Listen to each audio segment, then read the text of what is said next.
तुरंत ओसामा ने अपनी वाइफ को नेवी सील के मुंह पे फेंका और नेवी सील ने जब उस हार्ड ड्राइव को लगा के चेक किया तो पता चला ओसामा अडल्ट कंटेंट देखता है। वैक्सीन के बहाने ओसामा के बच्चों का डीएनए लेने का प्लान था और जैसे ही गेट पे पहुंच के बेल बजाई, टोरा बोरा से निकल के ओसामा घोड़ों और खच्चरों पे पाकिस्तान के बॉर्डर की तरफ घुस गया। My country is at war. I decided to come here. Mirror के रिफ्लेक्शन से पहाड़ों पे कोड बना के एक पहाड़ से दूसरे पहाड़ पे ओसामा मैसेज भेजने लगा। कंपाउंड के बाहर ही इंफ्रारेड कैमरा लाए और ओसामा की बॉडी हीट से थर्मल इमेजेस निकाले। ओसामा का डीएनए दोनों हेलीकॉप्टर में बांट लिया और पाकिस्तान के रडार के नीचे से उड़ाने लगे और सीक्रेटली कंपाउंड के चारों तरफ जो पेड़ थे उसमें लिसनिंग डिवाइसेस छुपा दी। कुछ भी करो लेकिन पाकिस्तान को पता नहीं चलना चाहिए। देखिए, आजकल शॉर्ट कंटेंट कंजम्पशन को लेके हर कोई बहुत कंसर्न्ड है। Doom scrolling, brain rotting, attention span deficiency, ये सब टर्म्स आजकल बहुत कॉमन हो गए हैं। कंटेंट कंजम्पशन या मोबाइल चलाने को बस लोग टाइम वेस्ट ही समझते हैं, लेकिन क्या मोबाइल में कुछ भी देखना खराब है? तो देखिए, ये डिपेंड करता है कि आप क्या कंज्यूम कर रहे हो। इसी सेम मोबाइल को आप कुछ यूजफुल कंस्ट्रक्टिव कंजम्पशन के लिए भी यूज कर सकते हो। ऐसे कई एग्जांपल्स हैं वर्ल्ड में जिन्होंने ऑनलाइन चीजें सीख के खुद को ग्रो किया है। ऐसा ही एक बहुत अच्छा प्लेटफॉर्म है सीखो ऐप। 5 करोड़ लोग इसको ऑलरेडी डाउनलोड कर चुके हैं। सीखो ऐप को IITians ने बनाया है और ये इस समय देश का नंबर 1 एजुकेशनल ऐप है। यहाँ आपको ऐसे वीडियोस मिलेंगे जिससे आपको सीख सकते हो, जैसे इंग्लिश स्पीकिंग सीखनी हो, स्टॉक मार्केट इन्वेस्टिंग, कम इन्वेस्टमेंट में बिजनेस बनाना हो, या फिर आधार कार्ड, पैन कार्ड अपडेट करवाने जैसे गवर्नमेंट के जो काम होते हैं उनको करने के आसान तरीके सीखने हो, या फिर YouTube, Instagram पे ग्रो करने की स्ट्रैटेजी सीखनी हो। यहां सब कुछ आप सीखो ऐप पे सीख सकते हो। लिंक मैंने डिस्क्रिप्शन में दे दिया। तो टॉपिक पे वापस आते हैं। देखिए, 11 सितंबर 2001 को जब यूएस के ऊपर दुनिया का सबसे बड़ा हमला हो रहा था, तो सेम टाइम पे जो ओसामा था जिसने ये हमला करवाया था, वो अफगानिस्तान के ईस्टर्न साइड में एक पहाड़ी एरिया है खोश्त नाम से, वो वहां पे अपने बॉडीगार्ड्स के साथ बैठ के BBC अरेबिक सर्विस पे इस पूरे हमले की एक डिटेल का अपडेट ले रहा था। और वहीं यूएस के अंदर जैसे ये हमला हुआ तो हमला होने के same day US intelligence agencies थी जो CIA, FBI और NSA, ये बिना टाइम वेस्ट किए इस पूरे हमले की इन्वेस्टिगेशन में लग जाती हैं। जैसे इस हमले का इनको पता चला, इन्होंने सबसे पहला काम किया कि फ्लाइट में जितने भी पैसेंजर्स ऑन बोर्ड हुए थे उनके पासपोर्ट्स और वीजा के जो रिकॉर्ड्स थे उनको निकाल के चेक करना स्टार्ट किया और ऐसे करके छोटी से छोटी डिटेल्स इन्होंने पता की और फिर उनमें से 19 लोगों को इन्होंने आइडेंटिफाई किया जिनको लगा कि ये ही हाईजैकर्स हो सकते हैं। अब ये हमला हो चुका था, जो भी प्लेन था उसके अंदर जितने भी लोग थे, सारा सामान, हर एक चीज डिस्ट्रॉय हो चुकी थी और यूएस इंटेलिजेंस एजेंसीज को एक एक डिटेल्स पता करनी थी। तो इसके कुछ ही घंटे बाद ये यूएस की जो इंटेलिजेंस एजेंसीज थी, ये जिन जिन एयरपोर्ट से ये एयरप्लेन उड़े थे उन एयरपोर्ट्स पे फुटेज निकाल के एक एक आदमी की एक्टिविटी ऑब्जर्व करना स्टार्ट कर देती है। और जब ये चीज कर रही थी तो इसी टाइम पे इनको एक इनपुट मिलता है कि ये जो 19 हाईजैकर्स थे जिनके नाम सामने आए थे, उनमें से जो मोहम्मद अटा नाम का हाईजैकर था उसका बैग गलती से, ये कोइंसिडेंस था, उसका बैग गलती से कनेक्टिंग फ्लाइट में डिले की वजह से बॉस्टन लोगन एयरपोर्ट पर ही छूट गया था। अब इसके बाद बिना टाइम वेस्ट किए CIA की टीम इस बैग को लोकेट करके वहां पहुंचती है और उसको खोलती है और लकीली इनको ज्यादा मेहनत करने की जरूरत नहीं पड़ती है क्योंकि इस बैग के अंदर जो डिटेल्स वो ढूंढ रहे थे सारी की सारी एक ही जगह मिल गई थी। इस बैग के अंदर अलकायदा के जो इंस्ट्रक्शंस थे, ट्रेनिंग, प्लानिंग, मैनुअल्स, हर एक चीज थी। यहां तक कि मोहम्मद अट्टा जो था उसका जो वसीयतनामा था वो तक इसके अंदर मिल गया था और इन्हीं सारी डिटेल से कंफर्म हुआ कि इसके पीछे अलकायदा के ओसामा का भी हाथ है। और इसके बाद भी ये लोग रुकते नहीं है। ये जो 19 हाईजैकर्स थे ये यूएस में जब से आए थे उनकी पुरानी कॉल्स, ईमेल्स, बैंक के ट्रांजैक्शन ये भी ट्रैक करना स्टार्ट किए और यही सारी चीजें ढूंढने में इनको ऑफिशियल कंफर्मेशन मिल गया कि ये जो सारा अटैक है ये अलकायदा नहीं कराया, क्योंकि इन हाईजैकर्स के पास जो फंडिंग आ रही थी यूएस के अंदर वो अलकायदा से आई थी, जो इन्होंने दुबई के अकाउंट से वायर ट्रांसफर की थी। और ये जितने भी हाईजैकर्स थे इन्होंने अफगानिस्तान और पाकिस्तान के एरिया में ट्रेनिंग की थी। अब यहां से ये ऑफिशियल कंफर्मेशन तो हो गया था कि अलकायदा का काम है, लेकिन ये जो अलकायदा नाम है ये यूएस के लिए नया नहीं था। CIA की टीम ने अगस्त 2001 में ही, यानी कि हमले से 1 महीने पहले ही वार्निंग दे दी थी कि अलकायदा ऐसा कुछ करने वाला है। पास्ट में भी अलकायदा ने यूएस की एम्बेसी वगैरह पे बहुत बार हमले किए हैं और यूएस जो है वो अफगानिस्तान से अलकायदा और ओसामा की डिमांड पहले भी करता रहा, और यूएस के पास ऑलरेडी अलकायदा का जो नेटवर्क था, ओसामा की डिटेल्स वो ऑलरेडी थी इनके पास। पूरे यूएस में बहुत ज्यादा गुस्सा था इस चीज को। अब ये सारी चीजें जब पता चलती हैं तो उसके बाद 20 सितंबर 2001 को प्रेसिडेंट जॉर्ज डब्ल्यू बुश एक जॉइंट सेशन ऑफ कांग्रेस में जाके स्पीच देते हैं, जिसमें वो पूरी दुनिया के सामने अफगानिस्तान से कहते हैं कि बिना किसी शर्त के पहले तो ओसामा हमको दो, और दूसरा अफगानिस्तान के अंदर ये जो अलकायदा के ट्रेनिंग कैंप चल रहे हैं इसको तुरंत बंद करना होगा, और अगर ऐसा नहीं किया तो यूएस मिलिट्री एक्शन करेगा। अब आपका क्वेश्चन होगा कि अफगानिस्तान दे ही देगा ओसामा को, वो इतनी बड़ी सुपर पावर से क्यों पंगा लेगा? लेकिन अफगानिस्तान के अंदर जो सिचुएशन चल रही थी वो भी नॉर्मल नहीं थी। अफगानिस्तान में 1992 से सिविल वॉर चल रही थी, जिसमें यह था कि अफगानिस्तान का 90% एरिया जो था वो तालिबान के कब्जे में था और 10% एरिया पे नॉर्दर्न अलायंस का कब्जा था। और तालिबान ऑलरेडी जो लड़ाइयां लड़ रहा था अफगानिस्तान के अंदर, उसमें ओसामा ने तालिबान की बहुत मदद की थी। फंडिंग से लेके तालिबान के लड़ाकों को ट्रेनिंग देने तक तालिबान की ओसामा ने बहुत मदद की थी, और आइडियोलॉजिकली भी तालिबान और अलकायदा अलाइंड थे। तो ऐसे ही ओसामा को उठा के यूएस को देना तालिबान के लिए आसान नहीं था, तालिबान की खुद की सिचुएशन भी खराब हो जाए। तो जैसे ही यूएस ने डिमांड रखी, तालिबान ने नेक्स्ट डे यानी कि 21 सितंबर 2001 को यह कहा कि आप ये जो कह रहे हो इसके प्रूफ दो कि ये जो हमला है ओसामा ने कराया, उसके बाद हम सोचते हैं इसके बारे में। और इसके साथ में तालिबान ने यह भी कहा कि ओसामा जो है वो हमारा मेहमान है, तो हम ऐसे ही अपने मेहमान को आपको उठा के नहीं दे सकते, ये हमारी सभ्यता के खिलाफ है। अब देखिए यूएस जो था वो उस समय कुछ भी सुनने को तैयार नहीं था, और तालिबान ने जैसे ही ओसामा को देने से मना किया तो उसके ठीक 2 हफ्ते बाद ही यूएस ने सारी प्रिपरेशन की और ऑपरेशन एंड्यूरिंग फ्रीडम स्टार्ट कर दिया अफगानिस्तान के अंदर, जिसमें यूएसए ने अफगानिस्तान में जो तालिबान का दुश्मन था नॉर्दर्न अलायंस, उसके साथ मिलके तालिबान के जितने भी ठिकाने थे अफगानिस्तान के अंदर उनको डिस्ट्रॉय करना स्टार्ट किया और ओसामा को ढूंढना स्टार्ट किया। बड़े से बड़े लीडर जो थे तालिबान के, उनको एक एक करके मारना स्टार्ट किया। और अफगानिस्तान के अंदर जो नॉर्दर्न अलायंस फोर्सेस जो यूएसए की मदद कर रही थी, इससे यूएसए को बहुत फायदा हुआ लोकेशन वगैरह फाइंड आउट करने में और इनको मारने में। अब यूएसए जो था वो तालिबान को डे बाई डे हराता जा रहा था और अफगानिस्तान के अंदर एक के बाद एक बड़े बड़े ऑपरेशन कर रहा था। अब यहां से ओसामा की जो सिचुएशन थी वो भी खराब होने लगी, ओसामा के लिए भी छुपना मुश्किल होता जा रहा था। तो ओसामा ने क्या किया, ओसामा ने अपने बॉडीगार्ड को लेके अफगानिस्तान में ये यहाँ पे ये टोरा बोरा की पहाड़ियां हैं, यहां पे आ गया। वो पाकिस्तान का बॉर्डर भी इसके पास में ही लगता है, यहाँ पे एकदम ये पहाड़ी एरिया है। तो ओसामा यहीं पे आके बैठ गया। अब यहाँ पहुंचने के बाद ओसामा और जो उसके जितने भी लड़ाके थे उन्होंने इलेक्ट्रॉनिक मेथड का यूज करना बिल्कुल ना के बराबर कर दिया। बस कभी कभार जब जरूरत पड़ती थी तो एक अनसिक्योर्ड रेडियो ट्रांसमिशन के थ्रू ये लोग कम्युनिकेट करते थे। और क्योंकि इलेक्ट्रॉनिक मेथड यूज नहीं होता था तो यूएस की जितनी भी एडवांस टेक्नोलॉजी थी वो सारे मेथड उनके फेल होते जा रहे थे। अब इसके बाद कई दिन तक यूएस ढूंढता है और 3-4 चीजें ऐसी होती हैं यूएस के सामने जिसकी वजह से उनको पता चल जाता है कि ओसामा जो है वो टोरा बोरा में है। पहली चीज तो ये हुई कि यूएस ने जो अफगानिस्तान के अंदर अलकायदा के मेंबर्स पकड़े थे उनमें से ही एक ने बताया था कि उसने लास्ट जो ओबामा को देखा था वो टोरा बोरा की पहाड़ियों की तरफ जाते हुए देखा था। अब इस एक क्लू के बेसिस पे टोरा बोरा पे जाके यूएसए अटैक नहीं कर सकता था, टोरा बोरा बहुत बड़ा इलाका था और पहाड़ी एरिया था। अब इसके बाद दूसरी चीज ये हुई कि यूएस की जो एजेंसी की एक स्पेसिफिक टीम थी जो अलकायदा के अनसिक्योर्ड रेडियो सिग्नल जो होते थे उनके थ्रू जो लोग आपस में कम्युनिकेट करते थे उनको बैठ के सुनती थी। तो उस कम्युनिकेशन के अंदर भी उन्होंने टोरा बोरा का नाम सुना। और इसके साथ साथ यूएसए की एक टीम थी जो अलकायदा के कम्युनिकेशन के तरीके पे स्टडी कर रही थी। उन्होंने बताया था कि अलकायदा के मेंबर पहाड़ियों में जो आपस में कम्युनिकेशन करते थे तो उसमें क्या करते थे कि मिरर के रिफ्लेक्शन से कोड में बात करते थे एक दूसरे से पहाड़ी के अंदर। तो टोरा बोरा की पहाड़ियों में भी ये रिफ्लेक्शन डेली दिखते थे इनको। और फिर एक दिन गलती से ओसामा ने अनसिक्योर्ड रेडियो सिग्नल से कहीं पे बात करी तो ओसामा की वॉइस भी पकड़ी गई उसमें।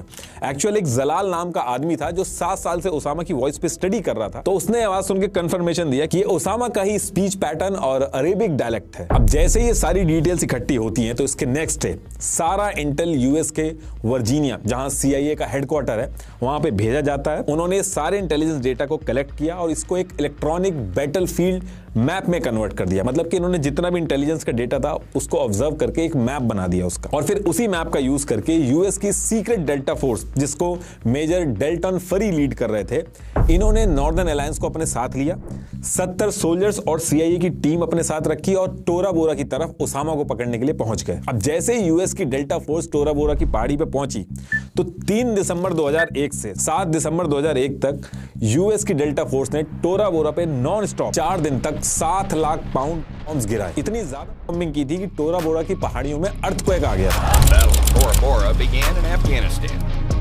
Operation Enduring Freedom began in October of 2001, but Osama bin Laden avoided capture as Al-Qaeda and Taliban forces fled into the rugged White Mountains. लेकिन उसके बाद भी ये नहीं पता चल पा रहा था कि ओसामा आखिर है कहां पे। अब यहां से ओसामा को समझ में आ गया था कि वो यहां पे ऐसे फंस जाएगा और यूएस की डेल्टा फोर्स जो है उसको पता है कि ओसामा यहीं पे है, तो ये वापस ऐसे नहीं जाएंगे। तो ओसामा ने एक अनसिक्योर्ड रेडियो ट्रांसमिशन के थ्रू अफगान के नॉर्दर्न अलायंस जो टोरा बोरा में यूएस के साथ ही आई हुई थी, उसके साथ इस अनसिक्योर्ड रेडियो सिग्नल के थ्रू बात स्टार्ट करी।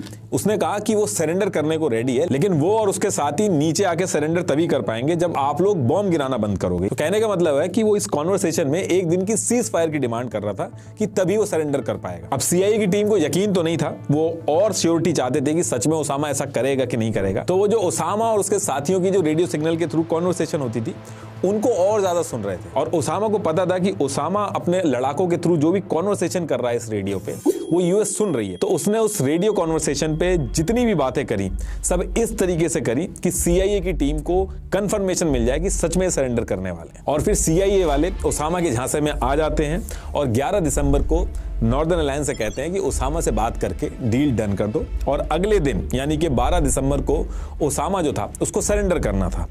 लेकिन जितने टाइम बॉम्बिंग रुकी उतने टाइम ओसामा ने अपना एस्केप रूट तैयार किया और अपने बॉडीगार्ड को लेके पाकिस्तान की तरफ घोड़ों और खच्चरों पे भाग गया। और फिर इसके बाद अचानक से ओसामा की जो फैमिली थी अफगानिस्तान के अंदर वो भी गायब हो जाती है। अब वो कहां गए ये किसी को नहीं पता था। ये बहुत बड़ा मौका था जो यूएस के हाथ से निकल गया था।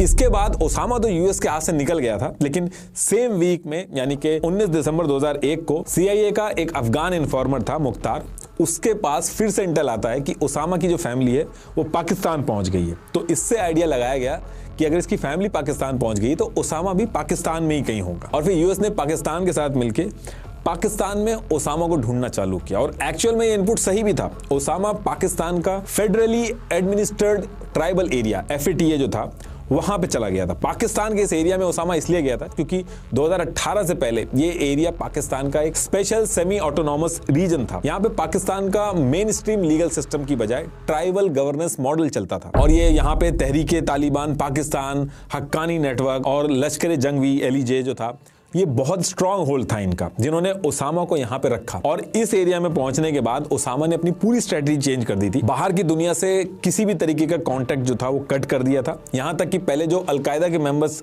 और गार्ड थे उनसे जो बातें करता था, उनसे जो कम्युनिकेशन करता था, उसको भी उसने कट कर दिया था। किसी को भी नहीं पता था, यहां तक कि अलकायदा के मेंबर तक को नहीं पता था कि ओसामा और उसकी फैमिली कहां पे है। ओसामा और उसकी फैमिली जो थी वो छुपे रहते थे और बाहर की दुनिया से कांटेक्ट करने के लिए डेली नीड्स, सिक्योरिटी और लॉजिस्टिक का सारा काम इब्राहिम अल कुवैती करता था। ये अलकायदा का सबसे ट्रस्टी था और रेडियो, सैटेलाइट फोन, इंटरनेट हर चीज से दूर ओसामा कम्युनिकेशन करने के लिए डेली लेटर लिखता था जो अलकायदा के पास जाते थे, और उसमें वो अपना एक कोड नेम अजमराए से साइन करता था। और इब्राहिम ओसामा का एज अ कुरियर काम करता था, और जो मैसेज थे वो आगे जाके अलकायदा के जो अलग अलग नेटवर्क थे वहां तक पहुंचाता था, और वहां से डिसाइड होता था कि अलकायदा को क्या आगे करना है। इस पूरी कम्युनिकेशन की चेन में इलेक्ट्रॉनिक कुछ भी यूज नहीं होता था। बस एक एक्सेप्शन किया था इन्होंने, कुछ अगर अर्जेंट होता था तो उसके लिए इब्राहिम जीमेल लॉगिन करता था, ड्राफ्ट में मैसेज लिख देता था, और अलकायदा के मेंबर जो थे उनके पास भी सेम जीमेल का पासवर्ड होता था।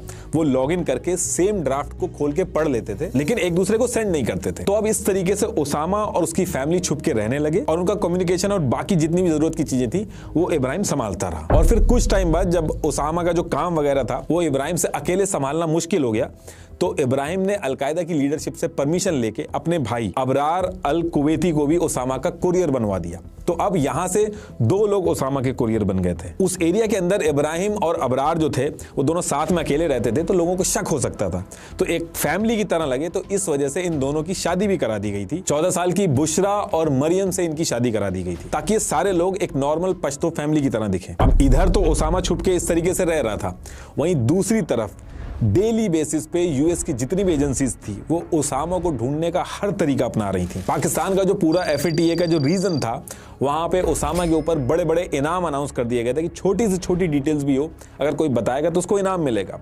और ये चीज हर किसी तक पहुंच जाए, तो दुकानों में जो माचिस मिलती थी उसके ऊपर भी इनाम प्रिंट करा दिया गया था कि जो ओसामा के बारे में कुछ भी बताएगा उसको $5 मिलियन मिलेंगे। इसके साथ साथ CIA ने इस पूरे एरिया के अंदर कुछ प्राइवेट मोबाइल कंपनीज जैसे AT&T, स्प्रिंट, वेराइजन, इनके साथ एक सीक्रेट एग्रीमेंट भी साइन कर लिया था, जिसमें FATA के पूरे एरिया में जो भी दुकानों पे मोबाइल फोन और कंप्यूटर बिकते थे उसमें एक सीक्रेट चिप लगा के बेचने लगे थे, ताकि अलकायदा के लोग जब वो फोन खरीदे तो उनको ट्रैक कर लिया जाए, क्योंकि ऐसे और कोई क्लू नहीं मिल रहा था। लेकिन ये सारी की सारी चीजें फेल हो गई थी, क्योंकि इलेक्ट्रॉनिक मोड पूरी तरीके से ओसामा ने बंद कर रखा था। अब साल दर साल बीतते जा रहे थे और CIA की टीम के ऊपर बहुत प्रेशर था और वो लोग फ्रस्ट्रेट होते जा रहे थे। तो अब इसके कुछ टाइम बाद CIA क्या करती है, वो ट्राई करती है कि वो अपना कोई बंदा अलकायदा में प्लांट करने का सोचती है, क्योंकि उनको ये रियलाइज हो गया था तभी ओसामा के बारे में कुछ पता चल पाएगा। तो हुमाम अल बलावी उर्फ अबू दुजाना,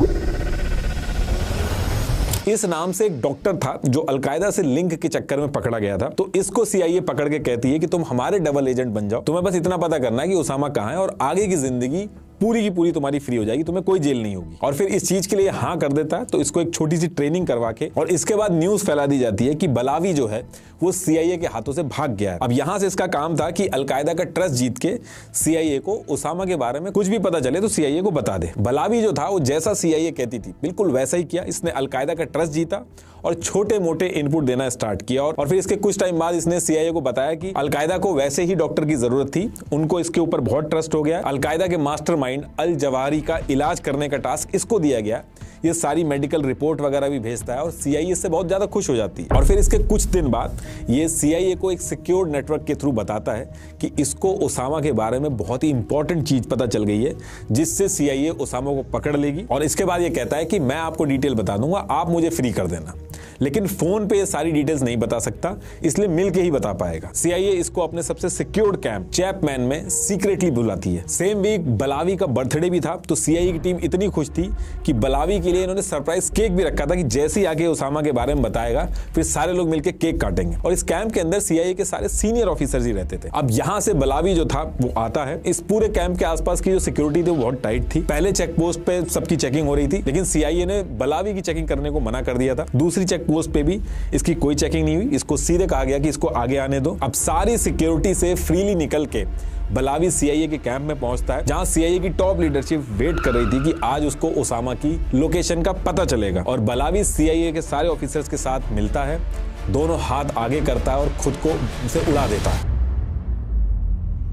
बलावी जो था वो कोई इनका डबल एजेंट नहीं बना था, उसने अलकायदा के साथ प्लान बना के उल्टा इस कैंप के जितने ऑफिसर्स थे उनको मारने की प्लानिंग बनाई थी। इस एक धमाके में 7 CIA के ऑफिसर और टोटल 16 लोग मारे गए थे। CIA की हिस्ट्री में कभी ऐसा नहीं हुआ था। और ओसामा की लोकेशन मिलना तो दूर, इस पूरे प्लान की वजह से CIA की पूरी लीडरशिप उड़ गई थी। तो इस इंसिडेंट के बाद जो ओसामा को ढूंढने का जो प्रोसेस था वो भी स्लो पड़ गया। अब इसके बाद CIA की नई लीडरशिप आ गई थी। ओसामा की जो हेल्थ थी वो भी बहुत ज्यादा डाउन हो गई थी। तो अलकायदा वाले ओसामा के लिए एक सिक्योर्ड जगह ढूंढ रहे थे। और सेम टाइम पे इनको एबटाबाद में पाकिस्तान मिलिट्री एकेडमी के पास एक प्लॉट पे फॉर सेल का बोर्ड लिखा हुआ दिखता है। उन्हें लगा कि पाकिस्तान के कैंटोनमेंट का एरिया पास में ही है, ओसामा अगर यहां रहेगा तो किसी को शक नहीं होगा। तो इसके तुरंत बाद अबरार को भेजा जाता है और अबरार $50,000 कैश लेके और फेक ID के साथ ये 38,000 स्क्वायर फीट का ये जो प्लॉट था इसको खरीद लेता है। फिर इसके तुरंत बाद लोकल आर्किटेक्ट मोहम्मद यूनिस को हायर किया इन्होंने और घर बनवाना स्टार्ट कर दिया। और 1 साल के अंदर यानी कि 2006 तक घर रेडी हो जाता है।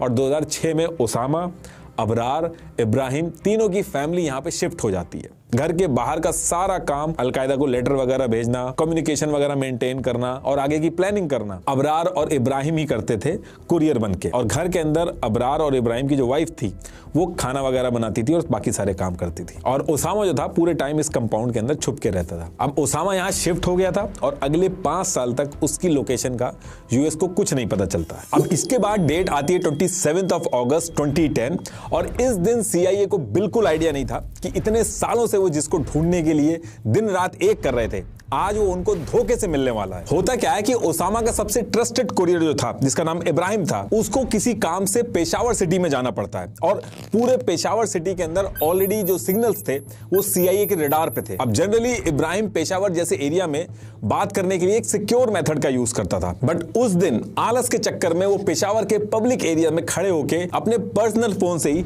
अलकायदा के मेंबर से कुछ सेकंड्स के लिए बात कर लेता है। अब इब्राहिम ने ये जो एक फोन कॉल की थी, इसकी वजह से CIA तुरंत इब्राहिम की लाइव लोकेशन ट्रैक कर लेती है और जहां से खड़े होकर इब्राहिम ने फोन मिलाया था वहां पहुंच जाती है। और पहुंचने के बाद वो इब्राहिम को पकड़ती नहीं है, बल्कि ट्राई करती है कि इब्राहिम का पीछा करके इसकी और जो लोकेशंस है उनका भी पता किया जा सके। अब इसके बाद इब्राहिम अपनी व्हाइट सुजुकी पोटोवर जीप, जिसके पीछे वाले स्पेयर टायर पे राइनो बना हुआ था, उसमें बैठ के चलने लगता है और इधर से CIA के एजेंट जो थे वो इसका पीछा करना स्टार्ट करते हैं। काफी देर तक CIA जो थी वो इब्राहिम की गाड़ी का पीछा करती है और फिर थोड़ी देर बाद इब्राहिम जो था वो अपनी गाड़ी को एबटाबाद में एक बिलाल टाउन है वहां की तरफ मोड़ लेता है और वहां थोड़ी दूर जाने के बाद वहां पे एक बहुत बड़ा कंपाउंड था, उसके अंदर इब्राहिम अपनी जीप लेके घुस जाता है। अब CIA की जो टीम थी वो बाहर खड़ी थी, वो रुक के डिस्कशन करना स्टार्ट कर देती कि आगे क्या किया जाए।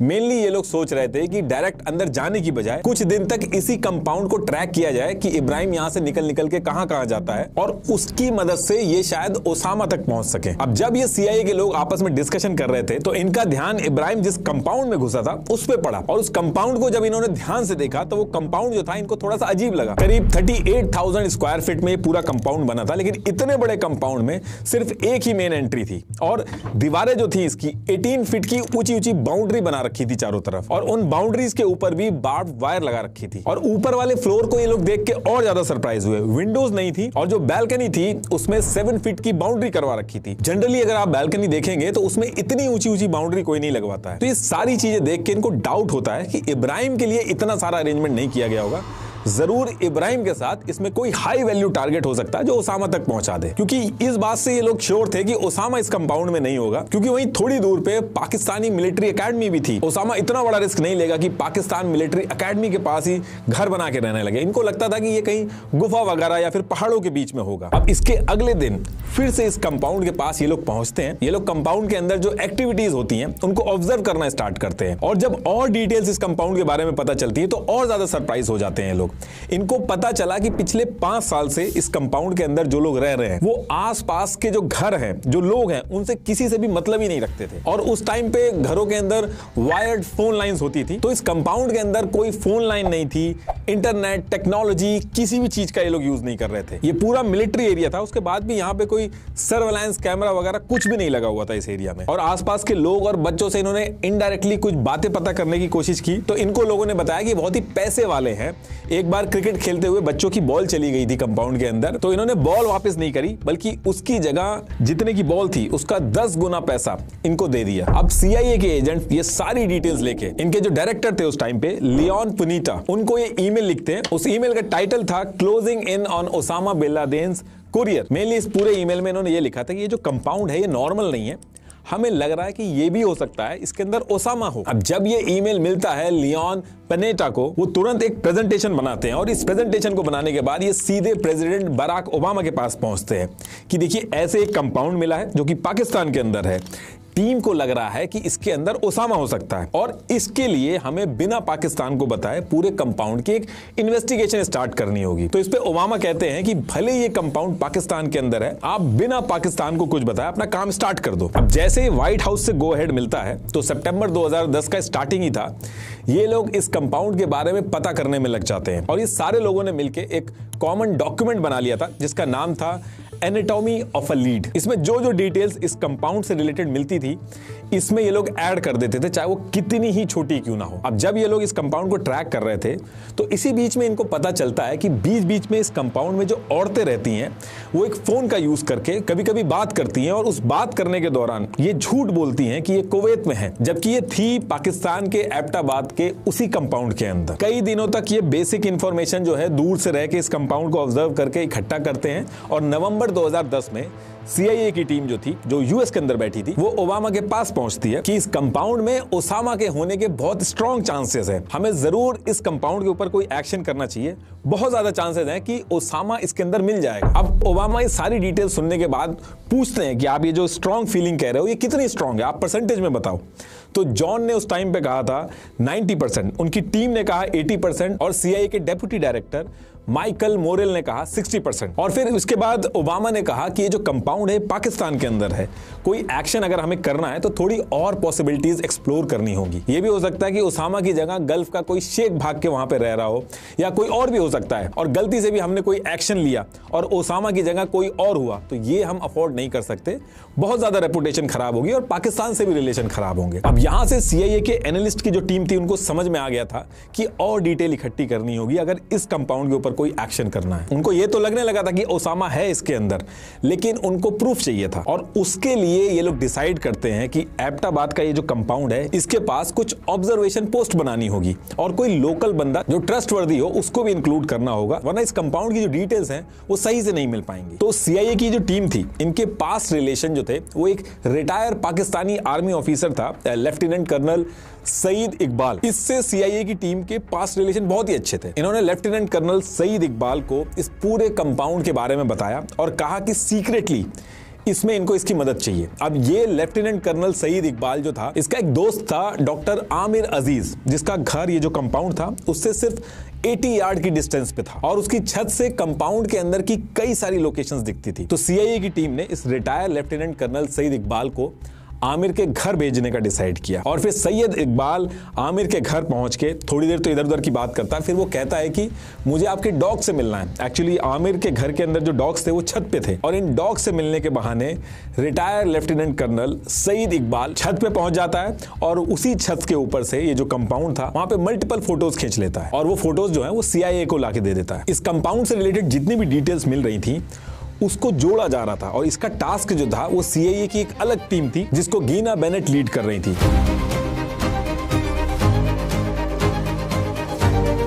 ये जो टीम थी इसका काम था इस पूरे कंपाउंड का एक्चुअल लेआउट बनाना, जितनी भी छोटी छोटी डिटेल्स मिल रही हैं उसको कलेक्ट करके। और फिर सेम वीक में इन्होंने इस कंपाउंड से 1 माइल की दूरी पे एक ऑफिस भी रेंट पे लिया और इस ऑफिस को CIA का कैंप बना दिया। सारी की सारी जो मीटिंग्स होती थी वो इसी ऑफिस में होती थी जो CIA के कैंप की तरह एक्ट करता था। इस पूरे एरिया में ये जो कंपाउंड जहां पे था वहां पे जब ये CIA के एनालिस्ट जाते थे तो आवाज ज्यादा ना हो इसके लिए इन्होंने उस टाइम पे लेक्सस कोच कार चलती थी उसको लिया था, और उसमें बैठ के लोग जाते थे और मुआयना करते थे पूरे एरिया का। CIA के एनालिस्ट की जो पूरी टीम थी 1 सेकंड के लिए भी इस पूरे कंपाउंड को अपनी मॉनिटरिंग से दूर नहीं करती थी। इस कंपाउंड को ट्रैक करने के लिए इन्होंने इंफ्रारेड कैमरा और नाइट विजन कैमरास लगाए थे ताकि ह्यूमन हीट से थर्मल इमेजेस इकट्ठी करी जा सके, और नाइट विजन कैमरा से रात में सारी मूवमेंट ट्रैक करते थे और एक रिपोर्ट बनाते थे। इनको एक एक चीज पता चल गई थी कि ये जितने भी लोग हैं कितने बजे खाते हैं, कितने बजे सोते हैं और कितने बजे घूमने आते हैं। कंपाउंड के आसपास जितने भी पॉपुलर ट्रीज थे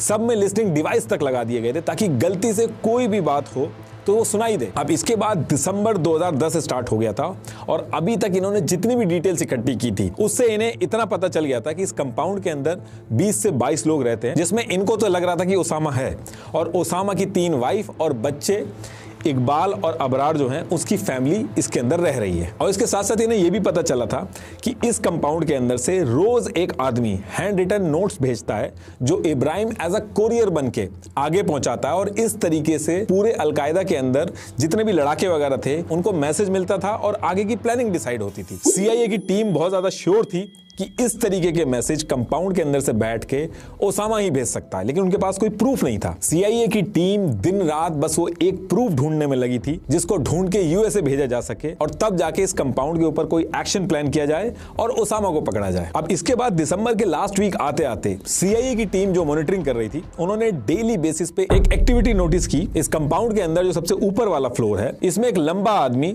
बैल्कनी में आता है और तेज वॉक करता है कुछ देर के लिए और फिर अंदर चला जाता है। है और शेड्स वगैरह लगा के बालकनी में ऐसे अरेंजमेंट किए गए थे जिससे उस लंबे आदमी का चेहरा नहीं दिखता था, बस वॉल के ऊपर उस आदमी की शेडो दिखती थी। और ओसामा की जो हाइट थी वो भी 6 फुट 4 इंच थी। तो सिर्फ उस परछाई के बेसिस पे सीआईए की टीम ने वॉल और परछाई यानी कि शेडो जो थी उसका रेशियो निकाल के एक रिपोर्ट बनवाई, लेकिन उस रिपोर्ट में भी एग्जैक्ट हाइट नहीं आ पाई, एक रेंज आई। उस रिपोर्ट में यह आया कि जो आदमी वॉक करता है उसकी हाइट 5 फुट 5 इंच से लेके 6 फुट 8 इंच तक हो सकती है। तो ये रेंज बहुत लंबी निकलती है, तो इससे भी ये किसी कंक्लूजन पे नहीं पहुंच पाते हैं। लेकिन सीआईए की सारी टीम एक कंक्लूजन पे पहुंच गई थी कि जो लंबा आदमी है जो इस कंपाउंड में रोज आता है, बालकनी में घूमता है, ये इस पूरे कंपाउंड का हेड है, क्योंकि ये अकेला आदमी था उस 20 से 25 लोगों में जो आसपास लोग काम कर रहे थे उनकी कभी भी मदद नहीं करता था। तो इससे सीआईए की टीम को यह पता चल गया था कि यही मेन आदमी है और यही ओसामा भी हो सकता है जो टॉप फ्लोर पे रह रहा है। अब इसके बाद सीआईए की टीम आपस में मिलकर डिसाइड करती है कि अगर जमीन के अंदर खुदाई करके अगर इस कंपाउंड के सीवेज का एक्सेस मिल जाए तो ह्यूमन वेस्ट से डीएनए मिल जाएगा और फिर श्योरिटी मिल जाएगी कि ओसामा इस कंपाउंड के अंदर है कि नहीं। ओसामा के जो फादर थे उन्होंने 22 शादियां की थी और ये 56 भाई बहन थे। तो सीआईए की टीम के पास ऑलरेडी ओसामा की जो फैमिली थी उसका डीएनए था और ये जो प्लान था सीवेज तक पहुंचने का, इसको ये लोग कई दिन तक बढ़ाते भी हैं और फिर लास्ट में ये इस कंक्लूजन पे पहुंचते हैं कि जमीन के अंदर इतनी ज्यादा खुदाई और मूवमेंट होगी तो कंपाउंड के अंदर जो लोग रह रहे हैं उनको शक हो जाएगा। और 10 साल बाद ओसामा को ये जो पकड़ने का एक लौता मौका मिला है, ये हाथ से निकल जाने का डर है। तो ये प्लान तो ये ड्रॉप कर देते हैं, लेकिन इसके बाद सीआईए की टीम एक नई चीज करती है। होता क्या है कि पाकिस्तान के अंदर एक लोकल डॉक्टर था जिसका नाम था शकील अफरीदी। अब इस डॉक्टर के पास सीआईए की एक सीक्रेट ऑपरेटिव थी केट, इनके पास जाती हैं और कहती हैं कि ये सेव द चाइल्ड नाम से एक एनजीओ चलाती हैं जिसमें जितने भी गरीब बच्चे हैं उनकी मदद की जाती है। और फिर वो डॉक्टर अफरीदी के सामने एक प्रपोजल रखती हैं कि एबटाबाद जो है यहाँ पे बच्चों को पैसे की कमी की वजह से हेपेटाइटिस बी की वैक्सीन जो है वो नहीं लग पा रही है और इनका एनजीओ जो है वो इस एरिया के गरीब बच्चों के लिए हेपेटाइटिस बी की वैक्सीनेशन की कैंपेन चलाना चाहता है। एक्चुअली सीआईए जो था उनका प्लान ये था कि वैक्सीन लगाने के बहाने इस कंपाउंड के अंदर जाएंगे, इनके बच्चों को उसी बहाने डीएनए मिल जाएगा और इससे पता चल जाएगा कि ओसामा अंदर है कि नहीं। शुरू में तो डॉक्टर अफरीदी जो है वो इतना इंटरेस्ट नहीं दिखाते हैं, लेकिन ये जो सीआईए की सीक्रेट ऑपरेटिव थी केट, ये अपने कलीग सू से डॉक्टर अफरीदी को मिलवाती है और सू क्या करती हैं, डॉक्टर अफरीदी के पर्सनल अकाउंट में $55,000 ट्रांसफर कर देती हैं। अब पैसा मिलने के बाद अफरीदी बिना अपना दिमाग लगाए वैक्सीनेशन का काम स्टार्ट कर देते हैं। अफरीदी को बिल्कुल आइडिया नहीं था कि वो अपनी जिंदगी की सबसे बड़ी गलती करने जा रहे हैं। अफरीदी ने बिना कुछ सोचे वहीं पास में एक आयूब मेडिकल कॉलेज था, वहां से नर्सेज और हेल्थ केयर वर्कर्स को रिक्रूट किया और नवा शहर से लेके बिलाल टाउन तक के एरिया में वैक्सीनेशन ड्राइव स्टार्ट कर दी। हर जगह पे पोस्टर लगा दिए कि बहुत ही अच्छी क्वालिटी की एमसन वैक्सीन लगाई जाएगी इस एरिया के अंदर बच्चों को।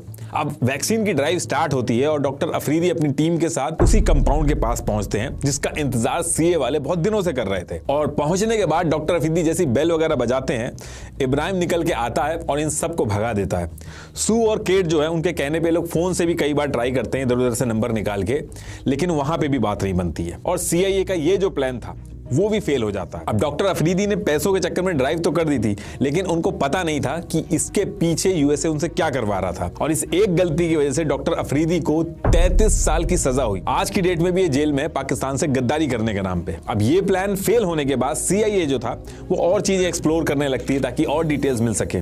वहीं दूसरी तरफ इस कंपाउंड के अंदर एक अलग ही कहानी चल रही थी। कंपाउंड के अंदर इब्राहिम और अबरार ये जो थे ये पिछले कई सालों से छुपते छुपाते इस कंपाउंड के अंदर डेली एक्टिविटी करते करते थक चुके थे। इनकी हेल्थ बहुत डाउन हो गई थी। इब्राहिम को कैंसर हो गया था और एकदम वीक हो चुका था इब्राहिम, और अबरार जो था उसकी डिप्रेशन की दवाइयां चल रही थी। और ये वैक्सीन वाला जो इंसिडेंट हुआ था इसके कुछ ही दिन बाद इब्राहिम और अबरार जो थे वो ओसामा के पास जाते हैं और उनको बोलते हैं कि हम ऐसे भाग भाग के थक गए और अब इस कंपाउंड में वो रह नहीं पाएंगे। तो ओसामा इनकी बात समझ जाता है और वो कहता है कि इसी साल 11 सितंबर 2011 को जो हमने हमला किया था यूएसए के ऊपर उसकी 10th एनिवर्सरी है, तो इस डेट तक रुक जाते हैं और उसके बाद तुम लोग जेदा में रिटायरमेंट हाउस खरीद लेना और मैं भी यहां से निकल जाऊंगा और इस कंपाउंड को बेच देंगे। तो कहने का मतलब है कि अब कुछ ही महीने बचे थे ओसामा के इस कंपाउंड को छोड़ के जाने के लिए, और सीआईए अगर अब और डिले करता तो ओसामा शायद फिर से कई सालों तक इनके हाथ नहीं आता। और ये जो चीज थी इसके बारे में सीआईए वालों को भी रियलाइजेशन हो गया था कि ज्यादा दिन तक अगर वेट करेंगे तो ओसामा यहां से निकल जाएगा। तो इस पर्टिकुलर टाइम तक एक चीज और हो गई थी कि जितनी भी डिटेल्स मिली थी उन सब का यूज करके और सैटेलाइट इमेजेस वगैरह जो थी बाकी टेक्नोलॉजीज का यूज करके सीआईए एनालिस्ट गीना बेनेट जो थी उन्होंने इस पूरे कंपाउंड का लेआउट रेडी कर लिया था कि कौन सी चीज कहां है, सीढ़ियां कहां पे हैं, उसमें कितने स्टेप्स हैं, गाड़ी कहां पे खड़ी है, हर एंगल से वॉल की हाइट कहां पे कितनी है, ये सारी चीजें मेंशन थी इस डॉक्यूमेंट में। और इस डॉक्यूमेंट का नाम रखा था इन्होंने सेंसिटिव साइट एक्सप्लॉयटेशन, SSE। और कंपाउंड के अंदर जितने भी लोग रह रहे थे, हर एक मेंबर, ओसामा, इब्राहिम, अबरार, सबका इन्होंने कार्ड बनाया था। ये उसकी ओरिजिनल कॉपी है। इसमें आप देख सकते हो कौन कौन से फ्लोर पे रह रहा है, उसकी हाइट कितनी है, एक एक डिटेल्स मेंशन है। और इस डॉक्यूमेंट के कंप्लीट होने के बाद गीना जो थी वो 100% श्योर थी कि ओसामा इस कंपाउंड के अंदर है। और बाकी की टीम भी ये चाहती थी कि अब इस कंपाउंड के अंदर एक्शन होना चाहिए, वरना 10 साल से जो ओसामा के पीछे लगे हुए हैं, दोबारा से ओसामा निकल जाएगा इनके हाथ से। अब इसके नेक्स्ट डे CIA के top analyst Leon Panetta, admiral McRaven, Mike Mullen, James Cartwright और पेंटागन के counter terrorism adviser Michael Vickers White House के सिचुएशन रूम में पहुंचते हैं और ओबामा के साथ मीटिंग करते हैं। इस मीटिंग से पहले ही इन्होंने नेशनल जियोस्पेशियल इंटेलिजेंस एजेंसीज की हेल्प से पूरे कंपाउंड का एक मॉडल बना लिया था, जिसमें फ्लोर बाय फ्लोर एक एक चीज मेंशन थी, जैसे कंपाउंड में एक्चुअल में थी। और इसी मीटिंग के अंदर ये सारे लोग मिलकर कंफर्म करते हैं कि अब एक्शन करना होगा। और ओबामा जो थे वो भी इस चीज के लिए एग्री कर जाते हैं। ये पूरी टीम जो थी ये ओबामा के सामने सबसे पहला ऑप्शन रखती है कि हम बाय एयर पाकिस्तान के एयर स्पेस में घुसेंगे और इस पूरे कंपाउंड के ऊपर B-2 बॉम्बर से स्ट्राइक कर देंगे। जितना बड़ा ये कंपाउंड है, टोटल 24 बम लगेंगे और किसी भी यूएस के कमांडो को लेके जान का रिस्क नहीं होगा। लेकिन ये जो ऑप्शन इन्होंने बताया था, इसमें इन्होंने दिक्कतें भी बताई कि इस पूरे एरिया में एक बड़ा डिस्ट्रक्शन होगा, जिससे सिविलियंस जो हैं उनकी भी जान जा सकती है। आसपास एक छोटा मोटा अर्थक्वेक भी आ सकता है और ये भी एक पॉसिबिलिटी हो सकती है कि कभी पता ही ना चल पाए कि ओसामा वहां पे था भी कि नहीं, क्योंकि DNA के जो एविडेंस है वो भी मिटने के चांसेस हैं इसमें। और इसकी सबसे बड़ी दिक्कत ये थी कि दुनिया भर में रेपुटेशन खराब होगी, पाकिस्तान से रिलेशन खराब होंगे और हमें एक दूसरी कंट्री के ऊपर स्ट्राइक करने को डिफेंड करना जो है वो बहुत मुश्किल पड़ेगा। और गलती से भी अगर कोई सिविलियन मर गया तो दिक्कतें और बड़ी हो जाएंगी। दूसरा ऑप्शन इन्होंने दिया कि प्रिसाइज ड्रोन किया जा सकता है, लेकिन इसमें भी इन्होंने दिक्कत बताई। ये एक ऐसा ऑप्शन है जिसमें ओसामा के वहां से बच के भागने के चांसेस बहुत ज्यादा है और यूएस इस बार कोई भी मौका छोड़ना नहीं चाहता था। 10 साल से वो इस चीज का वेट कर रहे थे। एक डिस्कशन ये भी हुआ था कि पाकिस्तान के साथ मिलकर बायलैटरल ऑपरेशन किया जा सकता है, लेकिन ओबामा ने साफ मना कर दिया था कि किसी भी सिचुएशन में पाकिस्तान को नहीं पता चलना चाहिए कि हम लोग क्या करने वाले हैं। और फिर इसके बाद ये सारा डिस्कशन हो गया तो एडमिरल मैकरेवन ने कहा कि सबसे बढ़िया ऑप्शन होगा कि हमारी जो स्पेशल टीम है बिना पाकिस्तान को इन्फॉर्म करे इस कंपाउंड के अंदर जाए और ओसामा को सामने से आइडेंटिफाई करके खुद मारे और आसपास किसी को भी कुछ नहीं पता चलेगा। चुपचाप स्पेशल फोर्सेस जाएंगी, अपना काम करेंगी और करके वापस आ जाएंगी। और इस ऑप्शन में ये अच्छी चीज थी कि इन केस अगर ओसामा कंपाउंड में नहीं मिला तो इस बात को दबाना बहुत आसान होगा। नेगेटिव इस ऑप्शन में बस यही था कि जितने भी ऑफिसर्स जाएंगे उनकी जान बहुत रिस्क पे रहेगी। अब ये सारी डिटेल्स सुनने के बाद ओबामा थोड़ी देर सोचते हैं और उसके बाद दुनिया का सबसे रिस्की ऑपरेशन, जिसमें पाकिस्तान को बिना बताए नेवी सील ऑफिसर इस कंपाउंड में जाके ओसामा को खुद मारेंगे, इस ऑपरेशन के लिए गो अहेड दे देते हैं। और इस ऑपरेशन को नाम दिया गया Operation Neptune Spear. Neptune Spear इसलिए रखा गया क्योंकि नेवी सील की टीम को जाना था इस ऑपरेशन के लिए और नेपच्यून नाम उनके समुद्री हेरिटेज को दिखाता था। और स्पेयर का मतलब होता है भाला, जो एक प्रिसाइज और इफेक्टिव का सिंबल होता है। तो अब यहां से ये तो डिसाइड हो गया था कि इस कंपाउंड में एक्शन करना है, लेकिन ज्यादा टाइम नहीं लगाया जा सकता था प्रिपरेशन करने में, क्योंकि ओसामा भाग भी सकता था। और एडमिरल मैकरेवन जो थे उन्होंने ओबामा को एश्योरेंस दिया था कि कैसे भी करके 3 वीक में वो सारी प्रिपरेशन कर लेंगे। और जैसे ये मीटिंग खत्म होती है, इसके नेक्स्ट से ही सारे लोग प्रिपरेशन में लग जाते हैं। यूएस के सबसे बेस्ट ऑफिसर चाहिए थे और फिर मल्टीपल डिस्कशन के बाद नेवी सील की टीम 6 के रेड स्क्वाड्रन, इनको सेलेक्ट किया गया कि यही ऑपरेशन करेंगे। इस पूरे ऑपरेशन का सबसे इंपॉर्टेंट पार्ट था हेलीकॉप्टर को बहुत ही लो हाइट पे पाकिस्तान के रेडार से बचा के हैंडल करना और लेके जाना।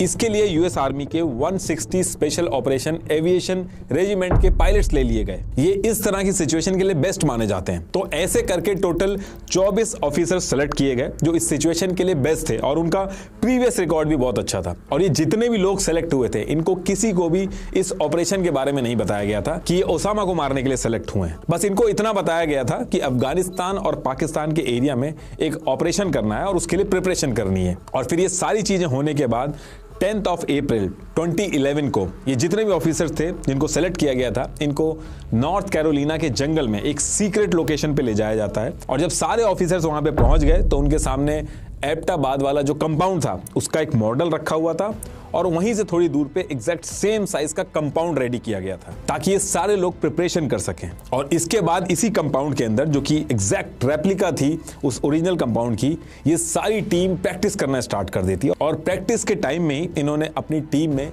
एक बेल्जियन ब्रीड का डॉग जिसका नाम कायरो था उसको भी ऐड कर लिया। और इस डॉग को भी ये डेली अपने साथ हेलीकॉप्टर से कुदाने की प्रैक्टिस करते थे। और इस ग्रुप के अंदर पश्तो ट्रांसलेटर को भी रखा गया था ताकि ऑपरेशन के टाइम पे जब ये कंपाउंड से लोगों को निकाल रहे होंगे, उनको पकड़ रहे होंगे, ताकि उनसे बात करी जा सके, उनसे डिटेल्स निकाली जा सके। और फिर इसके अगले 5 दिन तक ये उसी मॉडल पे फ्लोर बाय फ्लोर प्रैक्टिस करते हैं और लो हाइट पे प्लेन को उड़ाना उतारना ये डेली बेसिस पे करते हैं। और फिर 5 दिन बाद यानी कि 18 अप्रैल 2011 को इस पूरी टीम को यूएस के नेवाडा की एक सीक्रेट लोकेशन पे ले जाके सेम मॉडल पे प्रैक्टिस करवाई जाती है, क्योंकि नेवाडा और अफगानिस्तान का टेम्परेचर और एलिवेशन जो था वो ऑलमोस्ट सेम था। तो एक तरफ तो इन लोगों की ट्रेनिंग चल रही थी, वहीं दूसरी तरफ और भी टीमें बनाई गई थी और उनको भी अलग अलग सिचुएशंस के लिए रेडी किया जा रहा था। जैसे अगर ओसामा ने सरेंडर कर दिया तो रूल के हिसाब से यह था कि उसको मार नहीं सकते, उसको अरेस्ट करना होगा।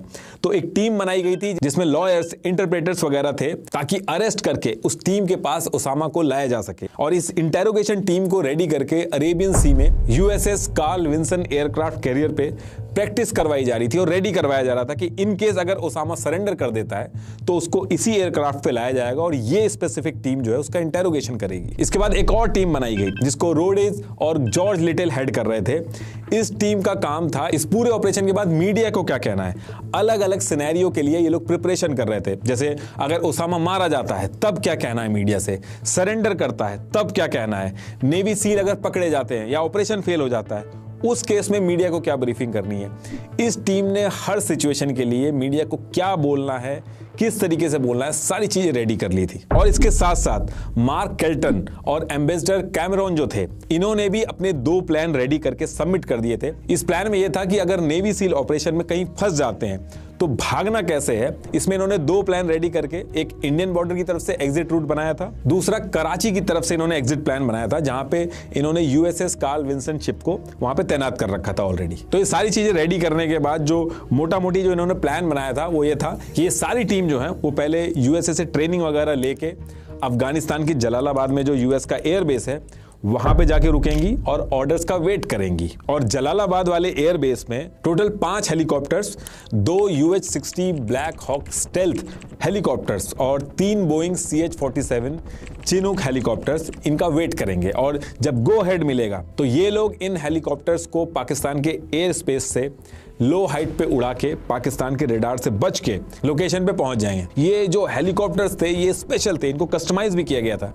इनके जो हीट सिग्नेचर थे वो एकदम लो थे, साउंड एकदम कम थी, इनको पकड़ पाना बिल्कुल मुश्किल था। इन्होंने डिसाइड किया था कि जलालाबाद वाले एयर स्पेस पे जहां पे 5 हेलीकॉप्टर्स होंगे उनमें से एक CH-47 चिनूक हेलीकॉप्टर जो है वो वहीं एयरबेस पे वेट करेगा ताकि फ्यूल वगैरह का बैकअप चाहिए हो तो काम आए। बाकी के जो 2 CH-47 चिनूक हेलीकॉप्टर्स थे वो पाकिस्तान के खैबर पख्तून काला ढाका स्वेट की जो पहाड़ियां हैं उस एरिया में रुकेंगे जो कि ओसामा वाले कंपाउंड से 50 माइल्स की दूरी पे थे। इसको भी एज अ बैकअप रखा गया था जिसके अंदर 24 ऑफिसर्स की क्विक रिएक्शन टीम थी ताकि अगर कंपाउंड से हैवी रिटेलिएशन आए तो ये लोग भी कंपाउंड के पास पहुंच जाएं।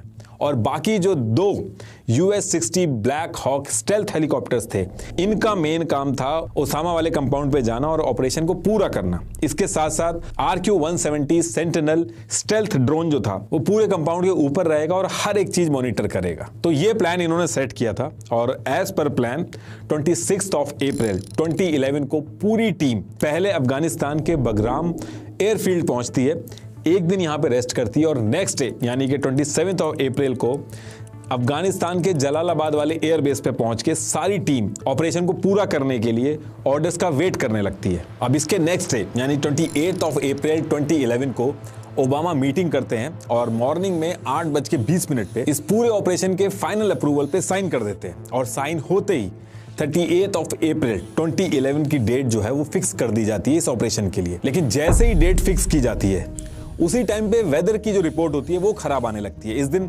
फॉग ज्यादा दिखाने लगता है, तो इसकी वजह से ये लोग अपडेट चेंज करके 1 मई 2011 की ऐतिहासिक डेट फिक्स कर देते हैं। अब इसके बाद एक ही दिन बचा था ओसामा को पकड़ने के लिए, और फिर इसके बाद सारी प्रिपरेशन होने के बाद फाइनली 1 मई 2011 का वो ऐतिहासिक दिन आ जाता है, जिस दिन पूरी दुनिया का सबसे रिस्की ऑपरेशन होने वाला है। After almost a decade, US intelligence has finally tracked Osama bin Laden down to a compound in Pakistan. SEAL Team 6, a US Elite Special Forces unit, is tasked now historic capture or kill mission. US और अफगानिस्तान का time zone अलग था, तो इनके time में difference था। US में time हो रहा था दिन के 1:22 ईस्टर्न टाइम, और अफगानिस्तान में रात के 11 बजने वाले थे। और इसी स्पेसिफिक टाइम पे पनेटा और मैकरेवन इस ऑपरेशन को स्टार्ट कर देते हैं। यूएसए के टाइम के हिसाब से करीब 2 बजे इस टाइम पे ओबामा जो थे वो गोल्फ खेल के व्हाइट हाउस के सिचुएशन रूम में आके बैठ जाते हैं और हर चीज का अपडेट लेना स्टार्ट कर देते हैं। और वहीं दूसरी तरफ अफगानिस्तान में रात के 11:30 बज चुके थे, और ओसामा रात में खाना खाने के बाद अपनी वाइफ और बच्चों के साथ ऊपर वाले फ्लोर पे सोने चला जाता है। ओसामा को बिल्कुल आइडिया नहीं था कि अगले कुछ घंटों में इनके साथ क्या होने वाला है। अब इसके बाद अफगानिस्तान का जो जलालाबाद वाला एयरबेस था, जहां इतने टाइम से टीम वेट कर रही थी, तो एज पर प्लान 5 हेलीकॉप्टर में से एक हेलीकॉप्टर जो था CH-47 चिनूक हेलीकॉप्टर, वो एज अ बैकअप वहीं रुक जाता है। बाकी के जो 4 हेलीकॉप्टर थे, 2 चिनूक और 2 ब्लैक हॉक्स, ये रडार से बच के पाकिस्तान के स्वैट वैली की तरफ उड़ना स्टार्ट कर देते हैं और 15 मिनट के अंदर ही पाकिस्तान के एयर स्पेस में एंट्री कर देते हैं। और जैसी एंट्री होती है ये बिल्कुल लो हाइट पे उड़ना स्टार्ट कर देते हैं और पाकिस्तान का रडार था वो इनको नहीं पकड़ पाता है। अब इसके बाद ये चारों हेलीकॉप्टर करीब 12 बजे स्वात वैली पहुंचते हैं, और यहाँ पे 4 में से 2 चिनूक, जिसमें क्विक रिएक्शन टीम थी, वो वहीं पाकिस्तान के काला ढाका स्वात में पहाड़ियों में रुक के वेट करते हैं as a backup. Commander admiral William McRaven Afghanistan के जलालाबाद में बैठ के व्हाइट हाउस के सिचुएशन रूम में एक एक चीज का अपडेट दे रहे थे, और ऑफिसर्स और ड्रोन जो थे उसमें कैमरे लगे हुए थे, तो कैमरे की वजह से सिचुएशन रूम के अंदर ओबामा और उनकी जो टीम थी वो लाइव देख रही थी। ये है वो फेमस इमेज, आप नोटिस करोगे ओबामा गोल्फ के कपड़ों में बैठे हैं यहाँ पे। अब इसके बाद रात में स्वैट वैली से 2 ब्लैक हॉक्स हेलीकॉप्टर्स ओसामा के कंपाउंड में ऑपरेशन करने के लिए निकलते हैं, और 30 मिनट के अंदर यानी 12:30 के अंदर ये दोनों हेलीकॉप्टर ओसामा के कंपाउंड में पहुंच जाते हैं। ये जो आप देख रहे हैं ये उस पूरे कंपाउंड का लेआउट है, ये मेन गेट है, ये यहाँ पे ये लोग गार्बेज वगैरह जलाते थे, इस साइड इन्होंने सब्जी उगाई थी। ये इधर से मेन कंपाउंड में घुसने से पहले एक रूम पड़ता है, यहाँ पे इब्राहिम और उसकी फैमिली सो रही थी, और इधर ये जो मेन कंपाउंड था इसके ग्राउंड फ्लोर पे अबरार और उसकी फैमिली सो रही थी।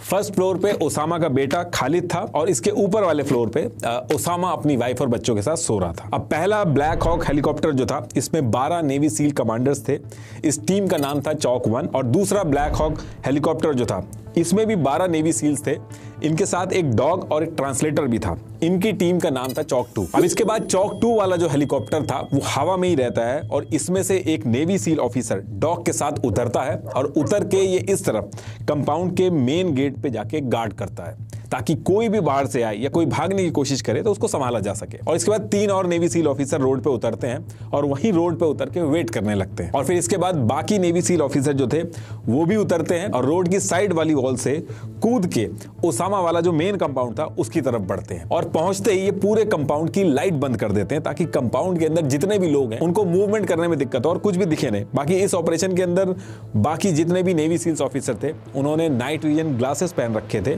उनको साफ दिख रहा था। अब इसके बाद दूसरा हेलीकॉप्टर जो था वो इस साइड से उतरना स्टार्ट करता है, लेकिन वो अपने ही बनाए हुए डाउनवर्ड एयर फ्लो में फंस जाता है, जिसकी वजह से सेटलिंग विद पावर नाम का एक एरोडायनेमिक फिनोमेना हो गया था, और हेलीकॉप्टर ने अपना पूरा कंट्रोल खो दिया था, वो अनस्टेबल हो गया था।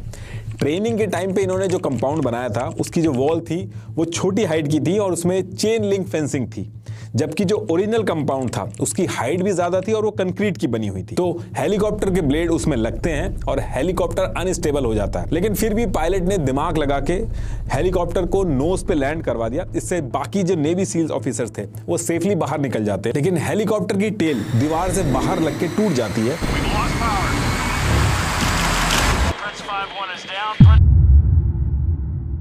ये ओरिजिनल इमेज है उसकी। अब ओरिजिनल प्लान तो ये था कि जो 24 नेवी सील ऑफिसर्स हैं, इनको ये दोनों हेलीकॉप्टर ड्रॉप करेंगे, उसके बाद थोड़ी दूर पे जाके जहां एक सीक्रेट और सुनसान इलाका था, वहां पे जाके दोनों हेलीकॉप्टर वेट करेंगे, और जब ये ऑपरेशन कंप्लीट हो जाएगा तो ये दोनों हेलीकॉप्टर वापस कंपाउंड पे आएंगे, नेवी सील ऑफिसर्स को लेंगे और चुपचाप निकल जाएंगे यहां से, और किसी को भी नहीं पता चलेगा कि क्या हुआ। लेकिन जैसे ही हेलीकॉप्टर क्रैश हुआ तो प्लान चेंज करना पड़ गया और दूसरा हेलीकॉप्टर जो था वो वहीं रुक जाता है, क्योंकि हेलीकॉप्टर क्रैश होने की वजह से जो पूरा ऑपरेशन था अब छुपाया नहीं जा सकता था, क्योंकि अगले दिन यूएसए का क्रैश हेलीकॉप्टर जब लोग देखते तो समझ जाते कि यहाँ पे क्या हुआ है। कहने का मतलब यह है कि इस क्रैश की वजह से अब ये मिशन जो है वो सीक्रेट नहीं बचा था, अब दुनिया को पता चलना ही था कि यूएस ने यहाँ पे ऑपरेशन किया है, और इसी वजह से दूसरा हेलीकॉप्टर वहीं रुक जाता है। और जो ड्रोन था वो ऊपर से इस पूरे कंपाउंड के ऊपर मॉनिटरिंग करता है, और स्नाइपर्स जो थे वो भी अपनी अपनी पोजीशन लेके इस कंपाउंड को चारों तरफ से देख रहे होते हैं। इसके बाद पूरे एबटाबाद की लाइट चली जाती है।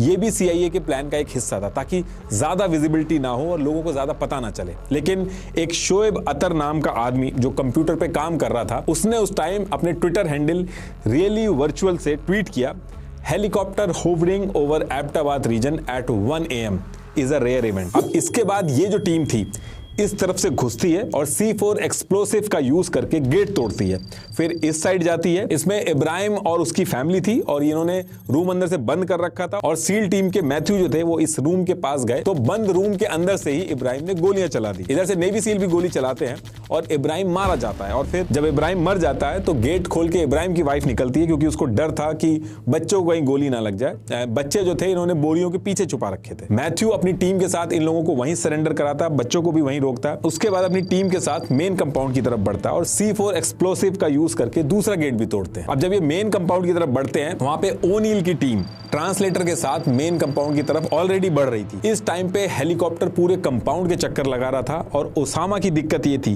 कि ऊपर वाले फ्लोर पे खिड़की नहीं थी, तो वो चाह के भी नीचे क्या चल रहा है उसको कुछ भी नहीं पता चल पा रहा था। अब इसके बाद यहां से नेवी सील जो थी वो ग्राउंड फ्लोर पे पहुंचती है। यहां पर अबरार, उसकी वाइफ और 3 बच्चे होते हैं, और यहां से ट्रांसलेटर जो था वो अबरार को उसी की लैंग्वेज में आवाज मारता है, और फिर जैसे ही अबरार दिखता है, अबरार को ये लोग गोली मार देते हैं। उसकी वाइफ को भी एक गोली लगती है, और सारे बच्चे और जितनी फीमेल थी कंपाउंड को, उन सबको ये इकट्ठा करके एक जगह कर दे रहे थे। अब इसके बाद नेवी सील की टीम फर्स्ट फ्लोर पे पहुंचती है, जहां पे ओसामा का बेटा खालिद था। ओसामा के बेटे ने AK-47 से अंधाधुंध फायरिंग करी, लेकिन नेवी सील ने उसको भी एलिमिनेट कर दिया, और अभी भी पूरी टीम ओसामा को ही ढूंढ रही थी। इसके बाद ओनील अपनी पूरी टीम के साथ ऊपर वाले फ्लोर पे जाते हैं। अब जब ओनील की टीम ऊपर फ्लोर पे पहुंचती है तो नाइट विजन में इनको एक लंबा आदमी दिखता है, जो कि ओसामा ही होता है। ओसामा की वाइफ अमाल जो थी वो ओसामा को बचाने के लिए उसके सामने आके खड़ी हो जाती है, और उसके थोड़ी देर बाद ही ओसामा अपनी वाइफ को सील टीम के ऊपर ढकेल देता है। और शुरू में तो सील टीम एकदम पीछे की तरफ भाग जाती है, क्योंकि उनको शक होता है कि कहीं अमाल जो है उसने की जैकेट ना पहन रखी हो, पर ऐसा होता नहीं है। और फिर जब वो चेक कर लेते हैं तो ओनील अपनी टीम के साथ अमाल के घुटने में गोली मारता है, और फिर 1:10 पे ओसामा के फोरहेड पे लेफ्ट आंख के ऊपर 2 गोली मारी जाती है।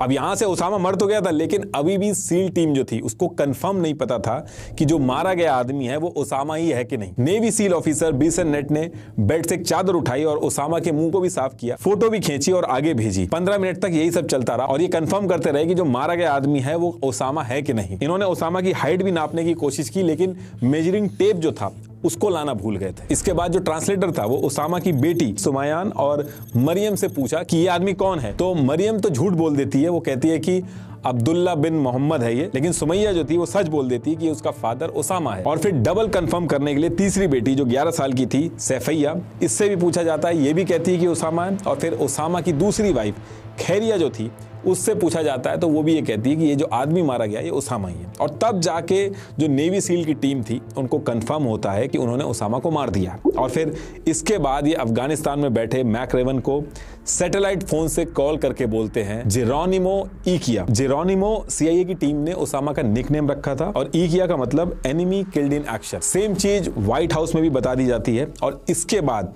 CH-47 चिनूक हेलीकॉप्टर जो था, जो एज अ बैकअप था, वो भी कंपाउंड के पास पहुंच जाता है। और इसके तुरंत बाद ये लोग कंपाउंड की जितनी भी औरतें और बच्चे थे सबको ये जो सब्जी वाला एरिया था वहां पे इकट्ठा करके खड़ा कर देते हैं। ओसामा के रूम से जितनी भी हार्ड ड्राइव थी, सेल फोन थे, पेपर्स, कैमरा, DVD, सब ये लोग इकट्ठा कर लेते हैं। और जो प्लेन क्रैश हुआ था उसको सील टीम से उड़ा देती है, बस उसका जो टेल वाला पार्ट था वो रह जाता है। जब वो उड़ा रही होती है इस प्लेन को तब भी बहुत तेज आवाज होती है। और शोएब अतर जिसने पहले भी ट्वीट किया था उसने इस धमाके के बारे में भी ट्वीट किया था आवाज सुनते ही। और फिर इसके बाद 2:26 पे दोनों हेलीकॉप्टर अलग अलग रूट पकड़ के पाकिस्तान से निकल गए ताकि इन्हें ट्रैक ना किया जा सके। और ओसामा की बॉडी के सैंपल जो थे इन्होंने दोनों हेलीकॉप्टर में अलग अलग बांट लिए थे ताकि अगर इनके ऊपर कोई अटैक हो या क्रैश हो तो दोनों में से एटलीस्ट एक सैंपल बचा रहे। इस पूरे ऑपरेशन को कंप्लीट करने में 40 मिनट लगे। इसके बाद ये लोग ओसामा की बॉडी को लेके अफगानिस्तान पहुंचते हैं, जलालाबाद के अंदर। वहां डीएनए टेस्ट करने के लिए भेजा जाता है, ओसामा के फैमिली मेंबर के डीएनए से मैच करने के लिए। और ओसामा के कपड़े वगैरह उतार के बॉडी वगैरह चेक करते हैं, उसके कपड़ों में से 500 यूरो मिलते हैं। और जब फिर एक्चुअल में कंफर्म हो जाता है कि ये ओसामा ही है तो 11:35 पे ओबामा पूरी दुनिया को बताते हैं कि उन्होंने ऑपरेशन कंडक्ट किया पाकिस्तान के अंदर और ओसामा को मार दिया। United States has conducted an operation that killed Osama bin Laden, the leader of Al-Qaeda. ये जो स्पीच बोली थी ये भी ऑलरेडी प्रिपेयर्ड थी। और उसके बाद ये लोग ओसामा की जो बॉडी थी उसको V-22 एयरक्राफ्ट में डाल के मुस्लिम रिचुअल्स के साथ अरेबियन सी में डाल देते हैं। वहीं दूसरी तरफ पाकिस्तान में सुबह के 3:45 हो गए थे और सारी चीजें पता चल गई थी। पाकिस्तान के अंदर भी आर्मी वगैरह कंपाउंड की लोकेशन पे पहुंच गई थी। वहां से जो ओसामा की वाइफ और बाकी बच्चे थे उनको निकाल के एक पर्दे वाली बस में हॉस्पिटल ले जाया गया। और जब इंटेरोगेशन हुई तो पूरा सिनेरियो उनके बच्चे और उनकी वाइफ ने बताया कि उस रात हुआ क्या और 5 साल से कैसे वो यहाँ पे रुके हुए थे। ओसामा के रूम से जो फाइल मिली थी उसको जब CIA ने पब्लिक किया तो उसमें ओसामा ने अपने से रिलेटेड डॉक्यूमेंट्री वगैरह मंगा के देखी थी। तो वो कौन सी डॉक्यूमेंट्री थी वो आउट किया था। उसमें ओसामा जो एडल्ट कंटेंट देखता था वो भी था, बच्चों के गेम्स थे, जर्नल्स थे कि आगे अलकायदा को क्या क्या करना है और कैसे करना है वो सब भी थे। तो इस तरीके से ओसामा पकड़ा गया। और ये जब ऑपरेशन खत्म हुआ तो सील टीम को बहुत अप्रिसिएशन मिला। लेकिन इस पूरे ऑपरेशन को सक्सेसफुली तो सील टीम ने कर लिया था, लेकिन ये लोग मेजरिंग टेप ले जाना भूल गए थे। तो ओबामा ने मजाक उड़ाते हुए सील टीम को एक मेजरिंग टेप भी गिफ्ट दिया था। और फिर इस तरीके से यूएस ने दुनिया के मोस्ट वांटेड आदमी को 10 साल लगा के पकड़ा। अपने व्यूअर्स के लिए मैंने सीखो ऐप पर एक शो लॉन्च किया है जहां मैं एक एक्सक्लूसिव क्रिएटर हूं जिसमें मैं डिस्कस करूंगा वो बातें जो आपको एक एस्टैब्लिश यूट्यूबर बनाने में हेल्प कर सकती है। आज रात 9 बजे इस शो का पहला एपिसोड कैसे अपने चैनल की निश सेलेक्ट करें लाइव होगा। हर हफ्ते एक नया वीडियो आपको देखने को मिलेगा। तो सीखो ऐप डाउनलोड करके ये शो जरूर देखिएगा। लिंक मैंने डिस्क्रिप्शन में दे दिया।